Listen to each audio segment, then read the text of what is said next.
Ini ndiri mukadzi ane 37 years. Ndinoenda kuchechi kwandinova mudhikoni.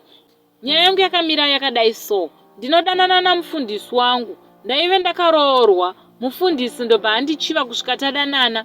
Murume akabva azozvibata kuti ndine chikomba. Dzimwe nguva aitoenda kwamufundisi kucounseling asingatozivi kuti ndicho chikomba changu.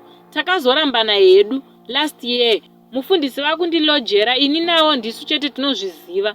Ndatova nemimba yotoda kuzvarwa.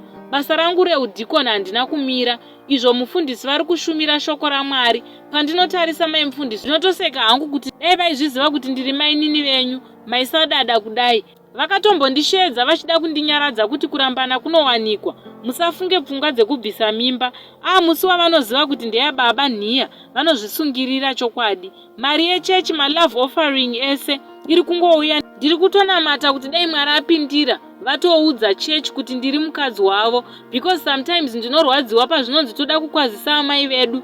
Behind every successful man there is a woman. Ngatikwazisei amai vanobikira baba nekuwachira. Moyo wangu unoenda kure. Pamwe musi iwoyo vanenge vatobva nekumba kwangu vakapfeka hembe yandavawachira, vakatoguta, ndavabikira. Handikumba vanenge vanyepa havo kuti ndiri kugomo tosangana Sunday kuchechi. I don't regret zvandiri kuita. Vachatuka bhondo zvitoripo asi izvozvo.